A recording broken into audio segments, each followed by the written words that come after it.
you consider yourself a pretty eloquent dancer? No. No? No, my mum laughed at me today when I said I'm going line dancing. I love music. So kind of keeping involved in music was a big thing. Listening to worship music is a massive thing for me. I love it. That's kind of one of my ways of just kind of chilling with the Lord. But for my dad, anyway, he thought his flying career was finished. That was it. Wow. None of us knew when aviation was going to come back. Sure. So we were like, right, that's it, finished. Yeah. For me, I just started. I was like, right, what do I do? And I got a phone call from my boss saying, can you be on a call in half an hour? They were like, I was like, yeah, sure. Can I bring a lawyer? They went, no. I was like, okay, this is going to be fun. Maybe the biggest part of my story is just my family. I moved to Vero Beach for flight school. Playing football, especially, how we get invited to a lot of parties. During this time, he's like full weight on this knife trying to plunge it in there. Like knowing the Lord brings me so much peace and joy and just confidence. So I held this dude as he took his last breath, and it triggered this question. It said, what is this life for? Yo, what is up, party people? Welcome to another episode of Thrive and Dive. Thriving in life as we dive into deeper conversations. The purpose of this show is to help you thrive. If you enjoy the content here, be sure to subscribe. If you like this video, go ahead and smash that like button. And the goal, like I said, is for you to thrive. And we try to accomplish that by having people on that I feel are thriving in life. And as they share either their testimony or areas of expertise, our hope is that you can gain some wisdom and start to thrive in your life. And I am joined today by a special friend for the first time, the Thomas Greer. Hello. How are you doing today, Thomas? We're doing good. Awesome. So glad you're here. So glad you're here on this side of the world as well. You could tell by his accent that he is not a local to Vero Beach, Florida. Where are you from, Thomas? So I'm from Scotland, little village about half an hour north of Edinburgh, our capital. So yeah, a bit warmer here. Certainly warmer here. I'm enjoying the heat. You're enjoying the heat. I'm That's enjoying the good heat. because the heat just increases as the months go closer to summer. So yeah, well, I've got 4 weeks to go, so I'm going to dip out of here just before it gets too hot. So there you go. Awesome. That's so cool. And then on the day we're recording this, you're actually going to go line dancing after this conversation. Embracing the culture, I'm all about that. So do you guys do line dancing at all in Scotland? We have our own version. Oh, what's that? So we called Cayleys. Cayleys. Called Cayleys. It's like Scottish country dancing. It's like traditional like bagpipe tunes. Oh, it's good. It's good. Do you know how to play the bagpipes? I wish. No, but we do Scottish country dancing in like our like gym classes from like a young age at school. Like this is like embedded in the culture. So wow, we love it. Weddings, like in New Year's Eve parties, we'll whip up some dances. Let's go. Do you know how to do like a Scottish jig, or is that an Irish jig? I need a partner. You need a partner. They're all partner dances. Oh, partner dances. And it has to be guy and girl type dancing? Yeah. Wow. Yeah. So you have to have a date to dance. There's a whole in. little kind of catalog of dances we do. Wow. Do you consider yourself a pretty eloquent dancer? No. No? No, my mum laughed at me today when I said I'm going line dancing. Oh my goodness! Yeah, so you step on your partner's toes. I'll embarrass myself, but it's okay. It's all fun. If we don't take ourselves too seriously, we aren't afraid to embarrass ourselves for a good time. I'm gonna turn this a little bit right there. There you go. Perfect. Sorry. Awesome. No, you're good. That was my fault. I adjusted it too high. Well, Thomas, so glad you're here on Thrive and Dive. And before we jump into your story, which is today's topic of conversation, love for you to share just a little bit with those listening, a little bit about yourself. We already established that you're from Scotland. But maybe share, do you have any siblings? How long you've been in Florida? We'll talk more about why you're here in more depth. We can give like a brief version of why you're here in the USA, and any fun hobbies you're into, anything you think the viewers should know about you before they continue listening to your story. Sure, yeah. So I'm 24, from Scotland. I've been in Florida since November, so kind of coming up on 6 months. Yeah. Here for flying, which we can get into later on. But here for flying, sadly only got about 3-4 weeks left before I had to go back to sunny old UK. Sunny old UK. Yeah, so I've got my sister, she's 21, younger sister. Nice. My parents, my dad's an airline captain as well, so I've kind of been brought up with aviation in the blood. And my mum works with those who are homeless, needing housing, and having issues with addictions, and so yeah, kind of it's been fun. My sister and my mum are bored of flying by now. My dad and I will override any conversation with some sort of flying reference. Here's the question: are they able to keep with the conversation? Because for me, we have a lot of pilots at our young adult group. Yeah. I try to understand the language that you pilots speak, but a lot of it just goes over my head, literally. My sister, I don't think she got much interest. My mum does. She potentially doesn't. I think she does. Yeah. She's gone through my dad when he was training, and then obviously myself as well. So she's kind of had 2 rounds. She's got to go through it twice. So, This ain't her first rodeo. No, so she's good. We'll chat about the clouds and the weather, and she'll know whether I can go flying or not based upon looking at the window. So it's kind of fun. Yeah, absolutely. But yeah, and my grandparents, they're still around as well. Got lucky to have all 4 still grandparents. Who are all retired now, but yeah, they enjoy playing golf. I'll play golf with them sometimes. Yeah. And they're all fairly local together, so it's we see them fairly regularly, which is nice. That's awesome. So great. So other than golf and flying and enjoying the weather, the beautiful weather in the UK, are you into sports or anything, or are you into watching sports or anything? I know we talked a little bit about football or soccer in the States. Yeah. So I played that for most of my youth. Soccer was a big one. Again, my parents, they would take me out playing 7 times a week. Wow. I played for 2 clubs growing up. 2 clubs. 2 Wow. clubs. I was in some sort of academies kind of growing up as well. And then, like everyone says, when your knees pack in, that's you gone. I could have gone pro. Could have gone pro. Wow. I definitely couldn't have. But at least you admit that. Yeah. And then rugby for a bit. Rugby, So okay. the school I went to wasn't really big on football, so rugby and cricket actually were the kind of big ones, but Wow. cricket didn't. Yeah, that was also not a very good idea. But rugby was good. I enjoyed rugby. So Love it. That's been it. Now rugby less so. We have medicals to keep. I don't want a head injury. Schoolboy Yeah. rugby was okay. Everyone's the same sort of size. Yeah. Once you get into adult rugby, I'm not the biggest guy in the world. Yeah. That wasn't going to happen. So That's very prudent of you. so yes. I'll stick to just football's okay. That's a bit more playing 5-a-side, 7-a-sides. Yeah. That's kind of where I'm at now. So There you go. And do you have a favorite football team to watch? yeah, well, yes, we just lost today though, so Oh, I'm so a bit sorry. upset. Rangers it's been like the kind of family club growing up.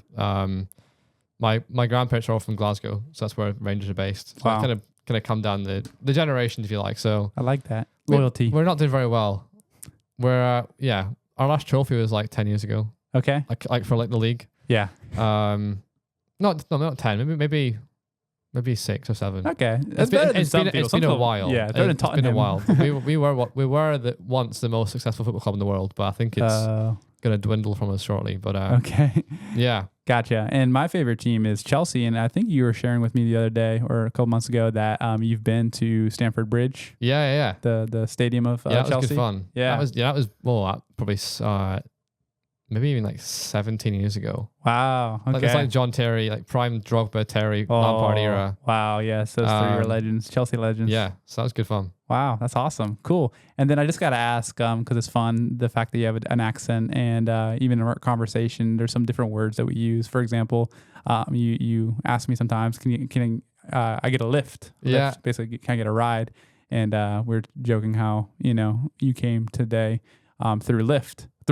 And I initially thought you were talking about like the Uber lift, but you're like, oh, that was a friend. So what are some other words over in Scotland that you say instead of certain words we say in English? I don't know if you know any of the top of your head. I don't know. Some small phrases, like I didn't realize that if I was to say I'm winding you up, Winding you up? what would you think that means? You're winding me up. Like you're giving me energy, like winding a clock or something. And then I don't know, actually. Like, I've never I'm just teasing you. Like I'm winding you up. I'm just having a bit of a tease. Oh, I'm kinda winding like, you, that's what we pushing your buttons. Yeah. Yeah, So yeah. if I'm winding you up, that's Yeah. it. And I didn't know that. I was actually my instructor. I was like, I'm just winding you up. And she went, eh?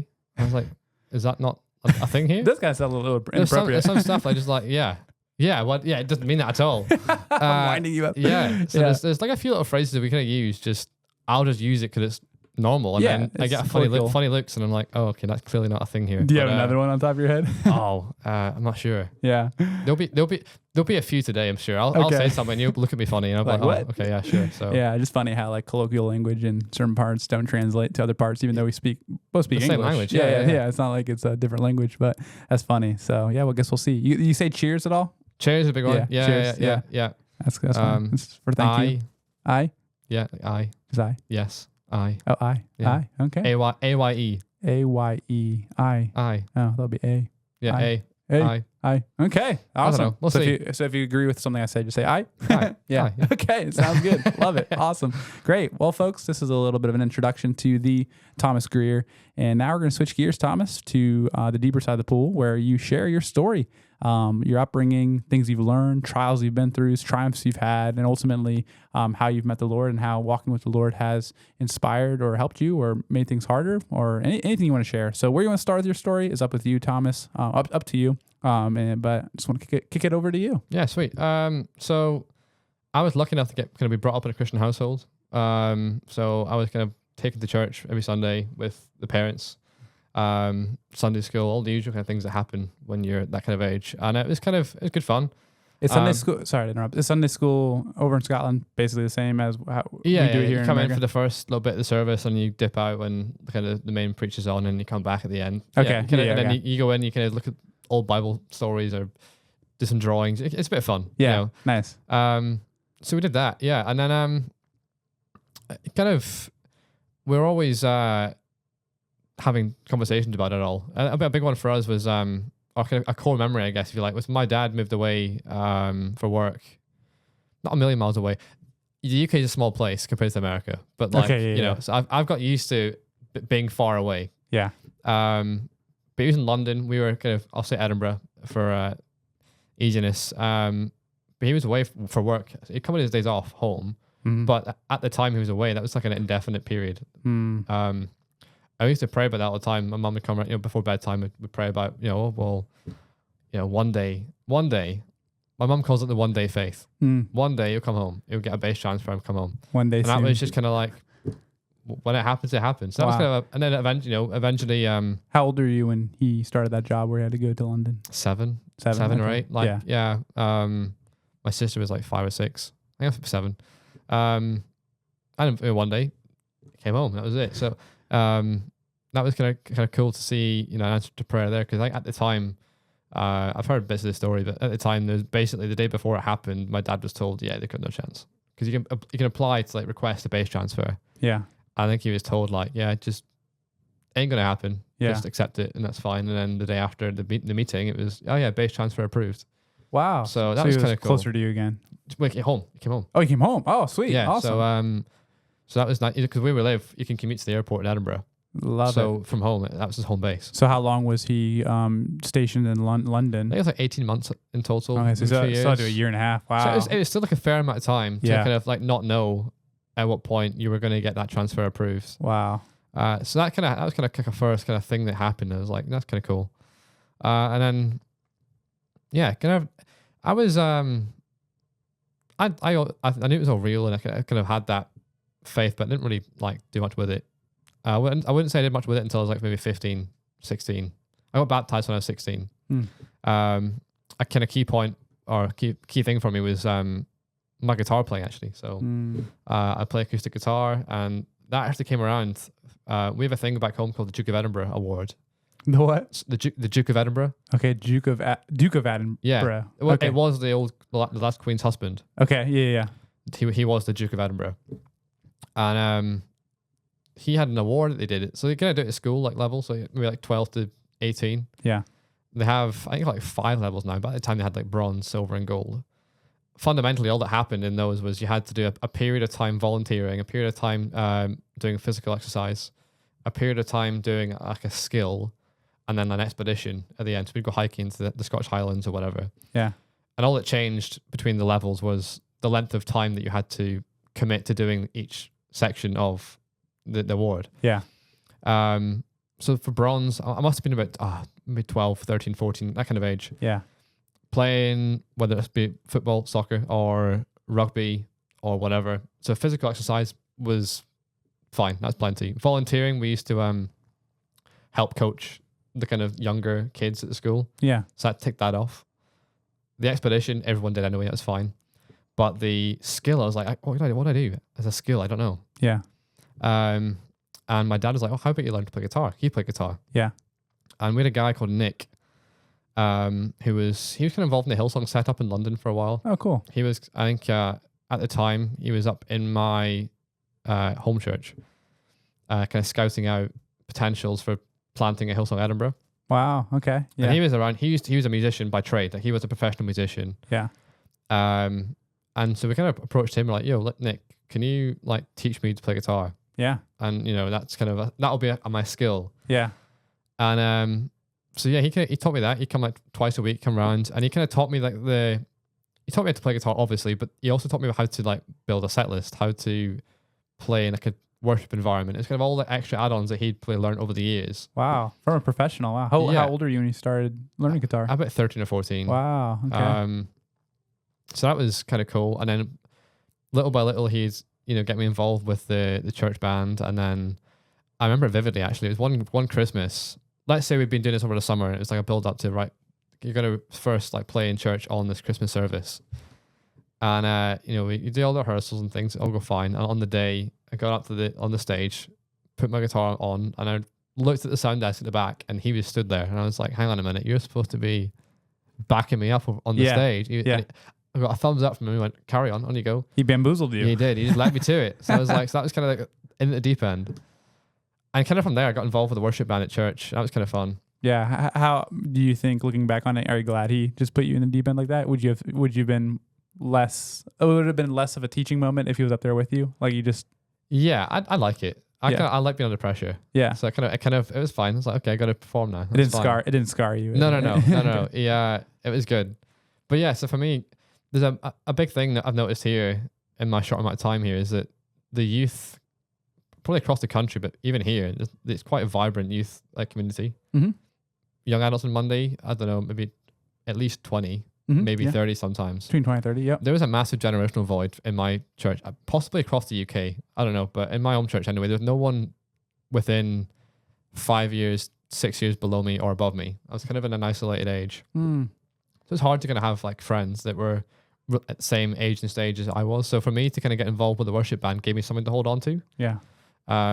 I'd go out with them for, meals or for rehearsals or whatever. Yeah. It gave me something to kind of give me another reason to kind of keep coming back. Yeah. And kind of through that, I love music. So kind of keeping involved with music was a big thing. Listen to worship music is a massive thing for me. I love it. That's kind of one of my ways of just kind of chilling with the Lord. So do you have a favorite worship band or singer? Or just the whole genre? Just genre, yeah, I love it. I mean, I think music, even out with worship music, my music genre taste just depends on how you're feeling. I love all of it. So yeah, Run Collective was a big one. We used to put loads of Run Collective stuff at church. That was really fun to play. Oh, that's cool. Are they from Scotland or where are they from? Ireland. Okay, gotcha. But kind of Celtic kind of roots. So that was always really fun to play. Is Ireland I don't know, I'm so bad at geography. Is Ireland, Scotland neighboring places? Or? Yes, Ireland itself is its own island, so it's not connected. Oh, okay. But it's just across the water. Gotcha.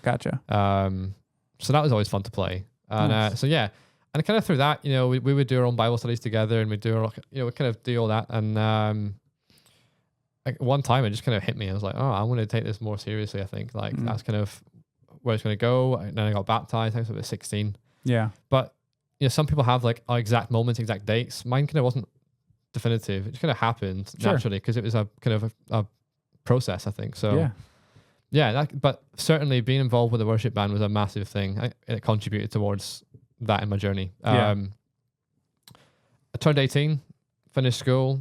Like I said at the start, my dad's a pilot, always has been. My dream growing up was always to be a pilot. It's about £120,000, which is about maybe $140,000. It's expensive. $140,000 to do flight school? Oh yeah, it's certainly six figures. It's a lot of money. Yeah. And that was something I was like, nah, that's kind of impossible, really, to kind of attain that. So I was all set up to go to university. We do it differently. So we have 6 years of high school. In Scotland, we do it even more different to England. We get our university with grades cemented in our fifth year. So if you don't, if you don't get your grades, you've got another year to then have a second shot at it. Wow. Initially I was thinking 6 years of high school. I thought 4 years of high school was long and terrible. Well, it's the same age. I guess it kind of split up differently. So we'll do primary school up until you're about 11 or 12, and then high school from 12 to 18. Oh, okay. So we have, in fifth year, we have our grades. Either you have your grades for university, or you have another year in your sixth year anyway, which you're there for anyway, to then kind of give it another go and try and increase your grades. You either get a conditional offer, which is, you've done well, but we need one more grade with a higher rating or whatever, or unconditional, which means you've got your grades in fifth year, and your sixth year becomes a bit of a jolly. I was lucky enough to have grades in 5th year. So my 6th year was good fun. I think I know what it means, but what do you mean? A there you bit of go, a jolly, yeah, fine. like a jolly good time. Just a bit of fun. Yeah. Just a bit of fun. Like, I mean, I still took subjects. I still took like the subjects that I thought would be relevant to my potential degree. Yeah. So I still had to get the grades. It wasn't like I could just completely flunk it. Sure. But it was less stressful. Yeah. So I played rugby. I played ultimate frisbee. Oh, nice. You know, would be a gym or what. I had more fun. It was less kind of hands on. So a jolly good time. Jolly good time. Nice. So my 6th year was good, and in that 6th year, we had opportunity to go and do like work experience. So thankfully, the school I went to was quite well networked with various industries, and aviation being one of them. I got access into Edinburgh Airport for like a week, every day, looking at various different departments of the airport. Yeah. Whether it be the environmental side, whether it be the operational side, the air traffic control side. So we did a day with air traffic control, and I got chatting to the guys there, and they're like, "Oh, we've got this like a trainee thing on the go. Like, you should apply for it." Now I knew it always had existed, but I didn't really give it much of a thought. Yeah. And I thought, you know what, I've got nothing to lose here. I've got a university place already secured. Yeah. I might as well apply for this thing, and applied, and one by one got through all the hurdles, and halfway through my 6th year at school, I had a job offer to go and be an air traffic controller. Wow. Which, if my 6th year wasn't already like quite chill, at that point I was like, right, fine, I'm happy. Yeah. So yeah, that was, and the air traffic control. That's like you're already kind of going into your career at that point, straight out of high school, or is it just just training? No, I saw. Yes, my time up until I left to start this course. We started the course back in April. I spent that whole time as an air traffic controller. So wow. So you're 19, 18 doing it? I had my licenses when I was 18. Wow. Man, that's so cool. So that was kind of cool. But it was air traffic control was funny. It ticks all the boxes for me. I don't want to do a day job, a desk job, like just kind of day by day. I want everything to be different, dynamic. I love problem solving, figuring things out. I don't like being bored. So for me, and it was also in the aviation industry, which was important. Right. It ticked all the boxes. It just wasn't flying, but it was as close as I thought I could get to it. And then eventually get into that, save up, and start funding my flying that way. So that was kind of the plan. Right, because air traffic control school / program wasn't 140 grand. That was a scholarship. Scholarship. But Wow. because there was lots of testing. Like I think without blowing my own trumpet, because it was very competitive. You did well. I was lucky. I did well. I managed to get through it, which I was really happy with. So that was like 18 jobs out of several thousands of applicants, which is kind of cool. Wow. So cool, dude. Got into that, and the best thing was that it wasn't based upon my grades or based upon anything other than the aptitude test that they gave you throughout the process. So that was really cool. And that took me to Germany for 9 months. Wow. Germany. How was it in Germany? I love Germany. Where were you in Germany? In a little village called Langen, which is about 15 minutes south of Frankfurt. Speak to me in football terms. What football club's closest to it? Eintracht Frankfurt. Oh, okay. Frankfurt. Okay, cool. So I could see the stadium pretty much from my hotel room where I was for 9 months. Did you go to any Frankfurt games? No, because they were doing well that year. Okay. And so tickets were very expensive. We went to a Mainz game. That was mental. Okay, We got in trouble for taking videos. They were that hardcore fans. Oh, wow. There was like no, it was good. Nice. Good fun. So yeah, I moved out of the house when I was 18 to go live in Germany for the first time, not speaking German. Oh, right. They speak a different language. Duh. So that was fun. Yeah. Thankfully, all my colleagues and my instructors were all expats, English. That was kind of fine. Okay, nice. But it was great. Like everything just works in Germany so well. It's a well-oiled machine. Yeah. Did you learn any German while you were over there? I could get by. Wow. I've forgotten it all now. Oh, okay. At the time, you can kind of get around it, like conversational or asking for directions or for like ordering food or whatever. I can kind of get around. But my dad's fluent, so he came over a few times. He loved it. Oh, cool. But yeah, on the Autobahn, that was good fun. The Autobahn. The highway that has no speed limit. Yeah. So that's crazy. good fun. Yeah. So I had a great time there. What kind of tarnished it at the end was COVID. Oh, so the COVID was kind of starting to kick off. Oh no, yeah. I was there from like the July until the following March. Okay. March 2020. Oh yeah. Which was the COVID. Yep. The COVID craziness. era. So that was kind of kicking off. So we came back. I was supposed to be going to London Gatwick to control there. And then they changed their minds and were like, yeah, COVID's a thing now. So we're gonna just kind of put you on hold for a bit. Yeah. And that was a hard time. So my dad obviously was flying, so he was in industry. I was in industry. Aviation declined massively. At that time, my family had a business. They were butchers. My mum's parents were butchers. So my mum was already in the business. She kind of got involved. Probably when it was like 2008, 2009, I think. I can't remember the exact year. But she kind of took the business online, kind of developed it a little bit, kind of brought it up to like kind of modernized it. Yeah. So she was already heavily involved. My dad was kind of involved, but it wasn't his full-time job. He was flying. Yeah. But because we weren't doing our own jobs, the default position for us was, right, let's get involved with the business. So I commissioned like a new website, so I built a new website for them. My dad did a lot of work in trying to kind of get our products into other places. We had a lot of work. They were working really, really hard. Yeah. For me, or for my dad anyway, he thought his flying career was finished. That was it. Wow. None of us knew when aviation was going to come back. Sure. So we were like, right, that's it, finished. Yeah. For me, I just started and I was like, right, what do I do? I actually went back to university for 2 weeks. Oh, wow. And I hated it. And I was like, no, I'm not doing that. So to college for 2 weeks. Yeah, yeah. And I thought, were you already in aviation school when this happened? Or were you still in I had my air traffic licenses. control? Oh, okay. I had my license. I was good to go, but there was just no jobs. Yeah. Wow. So I was like, no one knew at that point how long it would take for it. So, one day, right? So yeah, we hope it was one day. Yeah. Soon. So I I deferred my place for college that I had. Yeah. So I used it. I thought, right, okay, aviation might not take a while. We actually got some like student funding, and I just used that to pay for flying lessons. So it's supposed to be for helping students live, and I just went and paid them flying lessons. Yeah. Nice. But yeah, after 2 weeks doing that, I was like, I've been working for the last however long. Sitting in a classroom just wasn't for me. I just like, nah, I wanted to go back out and work. So I worked with my parents. And that was fun. But yeah, I was like, who knows when I'm going to get back to work? Eventually I did. I went to Newcastle for work, which is about 3 hours south of Edinburgh. Okay. So again, I moved away again. So it's kind of a theme throughout my last 6 years has kind of always been moving around. Yeah. Yeah. Which has been good. I've enjoyed making new friends and networking, making good memories. I've got friends in different places. Like I could probably in a couple months' time ring somebody here and say, look, I'm coming over. Yeah. Like let's hang out. Yeah. And I love that. Hit me up, man. I love when that. You're back in the I love States. that. Wow. Yeah. And you seem like a very social, like easy to talk to kind of guy with great people skills. So was it easy for you to kind of get acclimated to a new place after uprooting yourself from another place? It's okay. I think you got to be intentional. Like you have to definitely be intentional and put yourself out there. Yeah.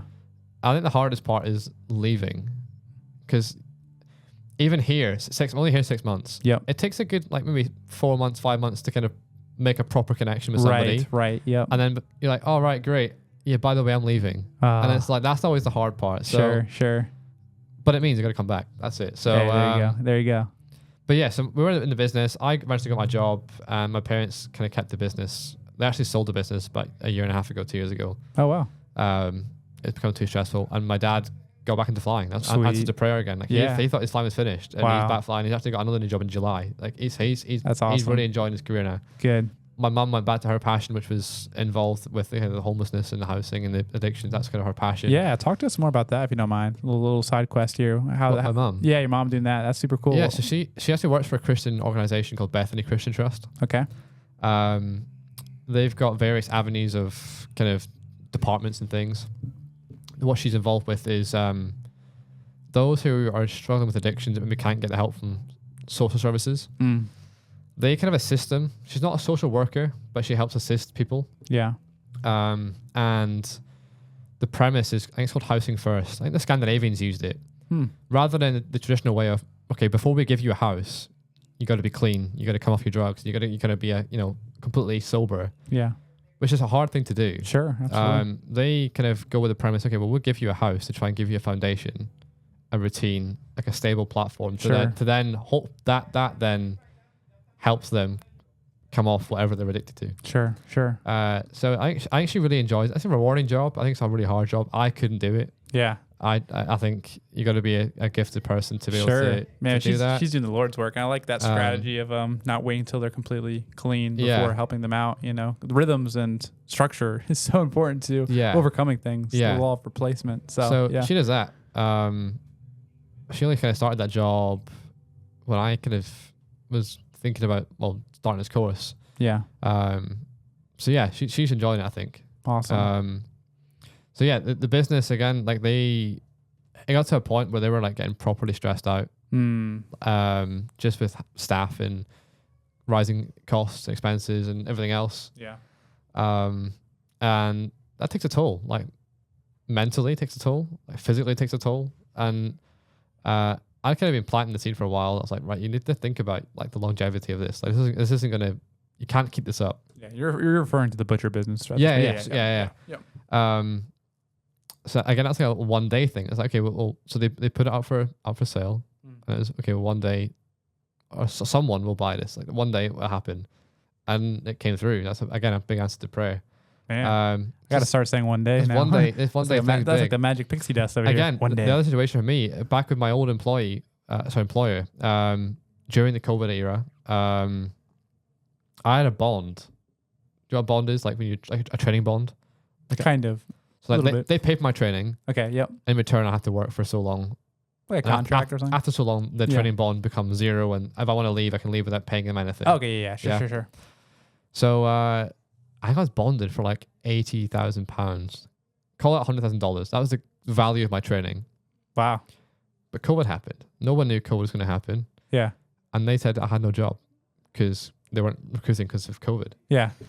So I wanted to leave and find my own job somewhere else. And they said, no, you can't leave. Yeah. Well, but you haven't got a job for me. Like, what do I do? Yeah. And they wanted me just to sit and wait. And like I said at the start, boredom and me don't get on very well. Yeah, I don't like it. Yeah. So that again, I was like, right, try and figure out how is this going to happen. And they were adamant that I cannot leave. That was it. We had a family friend who was a very successful lawyer. He's a Christian. He was actually at the church that my parents go to. And I rang him up and I was like, I need your help. We need to pray about this, but also I need your actual physical expertise to help. Yeah. And we were out shopping. I remember it vividly. We were out shopping with my parents. And I got a phone call from my boss saying, can you be on a call in half an hour? They were like, I was like, yeah, sure. Can I bring a lawyer? They went, no. I was like, okay, this is gonna be fun. And so they went from adamant saying, no, you can't leave, to go, you can leave scot-free, £0. Wow. So that was another massive answer to prayer that I got out of a whole lot of $100,000. Yeah. Not my own fault, not their fault. Sure. Yeah. I can't stay there forever. Yeah. But that was you a really completed your hard training time too, right? Yeah. So in essence, you like completed your training for free, I guess. Kind of. Yeah. I guess. With a little bit of stress and prayer, but yeah, it was. But ultimately, it was like that. If I was still there, who knows what would? I wouldn't be here. Yeah. Like, sure. Everything happens for a reason. And people say that kind of like generally, but I think God's plan is that way. Like, Amen. Things happen because God's got something else in store for you. Sure, He's working behind the scenes. If I hadn't have left then I would never be here now. And you know, like, it's all those opportunities that come by. So was that in Germany or Newcastle where you were? So that was. I came back from Germany back home to my parents' house during COVID. So I was still in Edinburgh at the time. Okay, during the bond situation. Yeah. Okay, yeah, cool. And then once I got out of the bond, that's when Newcastle were hiring, and I moved to Newcastle. So that's why I was able to move to Newcastle, because I got out of this bond. Out of the bond. Wow. And I was in Newcastle for just short of 3 years. Okay. Had a great time there. Newcastle's a great place. What were you doing Were you doing air traffic control? Yeah, cool. So that was fantastic. Wow. Had the beaches, the city. I love countrysides and forests. Yeah. Had all of that. All the terrain. Yeah. Going to any Newcastle games? Went to a few games. Nice. Yeah, that was during the Saudi era, so we were actually doing okay. Wow. And we're third in the Prem at the minute. Wow. So really good. So yeah, I loved Newcastle, and if it wasn't for this course, I would never have really moved. I was happy to kind of stay there for as long as I kind of saw fit. Sure. And and so moved down to, applied for this scheme. So I was doing air traffic control in Newcastle. Yep. Again, flying was always a dream. Mm-hmm. Out of the blue, British Airways come out and go, right, we're going to pay for people's training. Here's the link. $140,000 training. Here's the link. Apply. Wow. I was like, well, nothing to lose here. Exactly. Yeah. Sure. I've got a good job here. I'm happy in Newcastle. If I don't get it, fine. I've got a plan B already kind of in motion. Win-win. Might as well apply for it. I mean, I managed to get into air traffic control. Sure. So we'll give it a go. Applied for it in like maybe the September time in 2023. Mm-hmm. Yes, that makes sense. And again, one by one, did the various tests online, in-person interviews. the pool of people that are left starts to like dwindle to like Yeah. the hundreds, and you're like, this is going to get close. What was the starting number roughly? This was the first year they did it for 20 odd years. I think it was in the tens of thousands. Tens of thousands of people applying for this program. Yeah, it was kind of crazy. Yeah. There's been several numbers banded around. I don't know what one's real or what. Yeah. But it was probably between 20 and 40, maybe. Wow. A lot of people. British Airways is a big company, so if they release a kind of like a program like this, Yeah. it captures the eyes of So many people. who even didn't consider being a pilot. It had a massive pool of people. Yeah. So I applied thinking, okay, nothing to lose here. Let's give it a go. I'd done similar like programs before and got to kind of final stages and not made it. Yeah.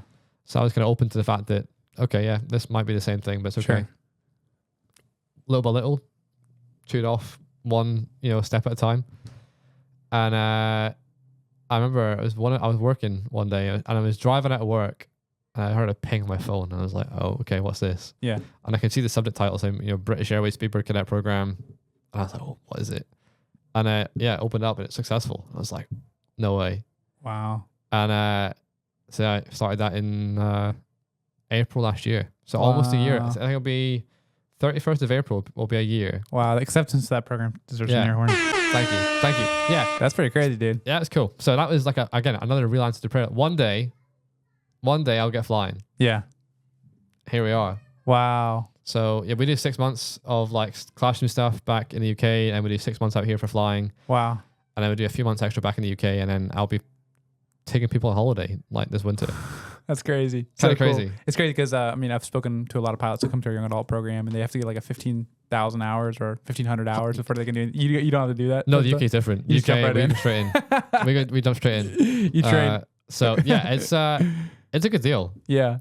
So yeah, I'm really thankful for all that. So 6 months in Britain, 6 months here in Florida, and then a little bit of more time, and then you're on your way. Yeah, And yeah. You didn't pay for any of it. No, Wow. kind of cool. That is so cool. So yeah, I've been really lucky in some ways, but it's been God's plan the whole way through. Every step of the way through has led me to a place where I'm able to like use those skills in the next step. Yeah. Even if it's just being 18 years old in Germany, not knowing anybody, and having to force myself to That's be crazy. You're 18. to Wow. be like, okay, well, I've got to be intentional. I've got to go out and make friends. Or I've Yeah. got to go. Those skill sets. You mentioned before when Nick left me up at the front of the stage Yep. by myself.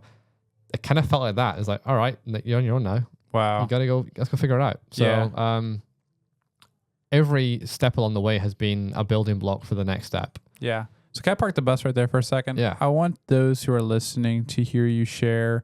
Let's just say someone listening is in a similar situation. They're shipped off, if you will, to a new college or something. I think of our high school students that are all graduating this year, and they're going to a plethora of different colleges around the state, even out of the country. And what can you give them? What advice can you give them to reach that intentionality of putting your best foot forward in a new place? You already said it takes intentionality, but Yeah. break that down even more. What do you need to be intentional about? What do they need to resist? What temptations do they need to resist? And what opportunities do they need to walk in? I think every place you go to, there's people everywhere, right? Mm-hmm. There's people wherever you go. It's finding the right people to hang around with. Mm-hmm. I've made that mistake sometimes. You hang around with some people and you go, okay, this isn't me. And you maybe find yourself doing things or saying things that normally you wouldn't. Yeah, it rubs off on you. Sure. 20 people against one is far easier. You get influenced pretty easily. Right. So trying to find the right people to hang around with, is certainly really important. And I didn't really have that chance in the first 6 months in the UK in the ground school phase because we were so busy. Yeah. I really couldn't be intentional, which I was kind of upset about. That's why when I came over here, I was like, right, I need to be intentional. And I was, my dad actually found this church on a live stream link back in the UK. Really? Yeah, A live for real. stream And link he on like Facebook or YouTube or like YouTube, I think. Yeah. Okay.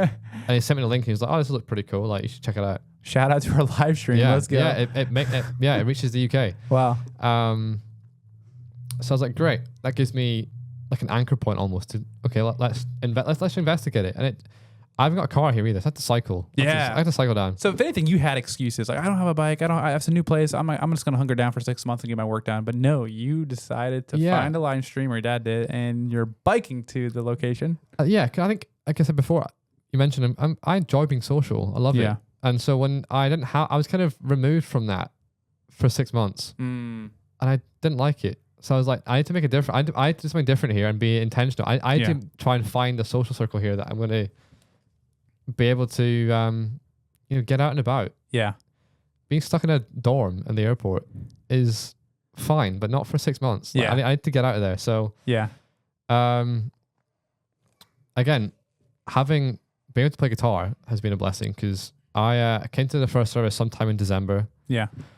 I'm happy to go into places and just figure things out as well. Yeah. Wing it. I like the winging it. Yeah. Right. Go with the flow. So I came into the service and just sat in the seat and thought, okay, we'll figure something out. Yeah.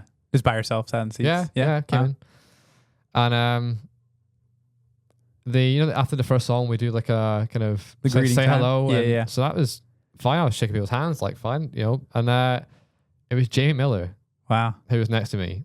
I didn't know who she was at the time, obviously. She Yeah. Hi. And she was like, hang on, you sound funny. I was like, yeah, I sound funny. You sound funny. you sound funny too, but I sound funnier. Yeah. And we kind of got chatting. I asked kind of where I'm from, what I was doing here, and she's like, "Oh, my husband's Randy. He's the worship pastor here." And I was like, "This, like again, this is part of God's plan." Of all the people I could have sat next to, in a church, it was the worship pastor's wife. Like to me, that's great. How many attend here? Like around 600, 650. Yeah. And my first time here, the only person. So I was like, "That's wild." Yeah. And so you got chatting to Randy and to Jamie, and I think it was like the start of December or like mid-December. We'd only been here for a few weeks. Yeah. Christmas was coming up, obviously. We weren't flying at the time. We were waiting for TSA to come through. So I was like half debating, can I get home for Christmas? Yeah. And we couldn't get home. And she was like, do you have any plans? And I was like, actually, like, no. And so I got invited round for Christmas dinner, like on the first week or two here. So cool. So that was, again, all it took was for me to all I did was rock up. All I did was attend. Yeah. Yep. Yeah. And then trust God with the rest. it happened. Yeah. Like I just had to put that first step out. I could have gone, nah, it's too far to cycle, or no, we're going to the beach. Yeah. Whatever it was. But I just thought it was important to make connections and to make sure that was, ultimately finding someone that could keep me accountable or whatever. It just, all it took was that first step in. Yeah. And from there, it led to dinner, it led to worship band auditions, it led to playing at church on Sundays. Which I hadn't done for over a year. I missed it so much. So I was like loving it again. Wow. Obviously, I was only doing it for a few weeks and I'm going home again. Right. It was enough just to make connections. I made good friends through the worship. Like Tristan, Madison, Rachel, like all these people who we're at young adults. You can, we interact with young adults, but then in a smaller setting, like a worship band setting, you really get to know them more. And so all it took was that one step. So cool. That goes back to playing guitar when I was like 14. Wow. That skill set I've got is able to a tool to be used to grow. Yeah. Man, so I want to recap what you just shared there. Man, this is good stuff, guys, if you didn't catch it. So if you're traveling to a new area, whether it's a college, job, or whatever, be intentional. And how to be intentional is to find the right people to hang out with, right? Find those good influences. And there's got to be a church near wherever you guys are at. Find a church, test it out, take a leap of faith, right? So it's like a combination of action and faith, right? You took action, you had to bike to church. That's crazy, right? Some of us don't even feel like driving, 10 minutes to church. But you took the bike ride to church and stepped out in faith, and then God orchestrated the rest, right? You sitting next to Jamie Miller, the worship pastor's wife, and then that connection lead to more connections. So, it's faith in action. Yeah. That's how I see even it. young adults. Yeah. You're off Monday. True. And hang on, I know you. Yeah. And it's all, I didn't know them. I knew their faces. Sure. And I had no idea there were so many pilots here. Yeah. True. Oh, yeah. You came to young adults and you didn't even know there were so many I just came and I was like, right. Yeah. We spoken. Coming on Monday. I was like, yeah, fine, I'll come Monday. Yeah. Yeah, pilots. I was like, oh, wow. I had no idea there were so many people that were at Skyborn or Paris or whatever that were here. Yeah, at the young adult group. So again, it kind of just, it just all came together pretty well. That's awesome. That's so cool. Yeah. So I love that. It's been, I've loved it here. It's different to home. I think in a good way. I mean, certainly the youth is more vibrant. I don't know why that is. Whether it's a cultural thing that kind of stems from how you grew up. I don't know. Yeah. But I've really enjoyed being here. It's been nice. That's awesome. It's been really good. So I'm kind of to go. Yeah. I'll be back. I'll come back. Awesome. We get We'll good look forward to staff benefits, so I'll be back. Oh, good. And yeah, like I said, I've made connections here that I could easily pick up the phone and go, "Hey, I'm here. Like, yeah. come get me," type thing, which so is awesome. perfect. So Yeah. it's it'll be bittersweet Yeah. for sure, but For it's been sure. good. I love it, man. Well, thank you for sharing all that, Thomas. Something I just want to highlight real quick for the kind of the closing thoughts is something you shared when you were in the developmental phase of your faith in Jesus. And obviously we're always growing. The story never ends. But it was cool that you seemed to accelerate in your walk with the Lord when you picked up guitar, when you got connected at your church.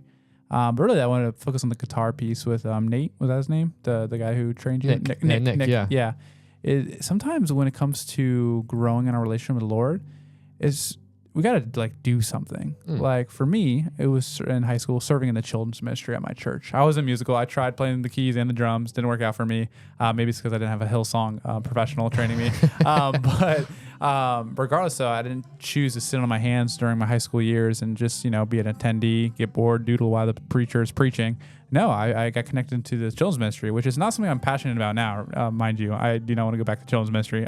Youth ministry and up is my wheelhouse. But it was just an awesome opportunity to grow my relationship with the Lord by doing something with other people, right? And building connections. When you serve alongside someone, that connection is just so much deeper. It's like you even said, young adults, you connect with people, but when you serve with the worship team, like you even went deeper in those relationships. So that's so cool. I think it's important. And I enjoy serving as well. Like I just enjoy it. It's everyone gets together. Everyone's kind of, you're a team and you're kind of doing one or different things, but towards one goal. Yeah, absolutely. And I just love it. It's great. And again, like you meet all sorts of people, whether young, old. Yeah.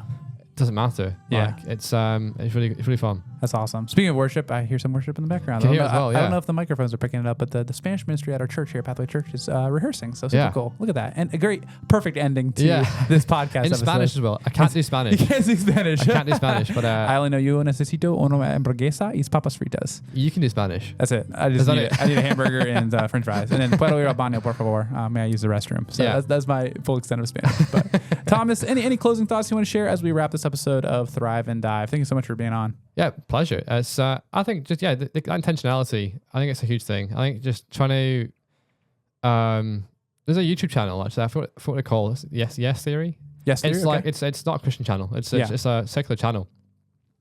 But the whole fundamental kind of thing around them is making yourself uncomfortable and kind of going outside your comfort zone, which applies in all walks of life really, but certainly in Christianity, having that faith, it's taking that step that might be uncomfortable, but knowing that God's got you. I love that. And in whatever way that looks, whether it's just moving out, moving to a new place, whether it's starting a new, whatever. Yeah. Just take that first step. Sure. And trusting that God's got the rest of them. I love that. So get comfortable being uncomfortable. Take that first step and trust God. That's good. And that's why you can go line dancing with two left feet and not give a care in the world because you don't mind being uncomfortable. Yeah. My favorite verse as well, I think it's Philippians 4:11, I think it is. Learn to be content. Oh, yeah. Yeah. And that's a big one for me because like I always want to do more. Whether it's in my career, whether it's in whatever, I'm very competitive. So I always want to keep going. And it was learning just to be content. That's good. And that's been hard. Yeah. But I think it kind of, again, full circle, it comes around to that. Just be content, take that step, and just kind of wait and see what happens. That's awesome. Great. Well, great words to close on, Thomas. Thomas, thank you so much for being here on Thrive and Dive. Pleasure. Well, folks, I hope you enjoyed this conversation with Thomas and learned something from it. Be sure to tune in next time. But this is Thrive and Dive, thriving in life as we dive into deeper conversations. Have a great rest of your day.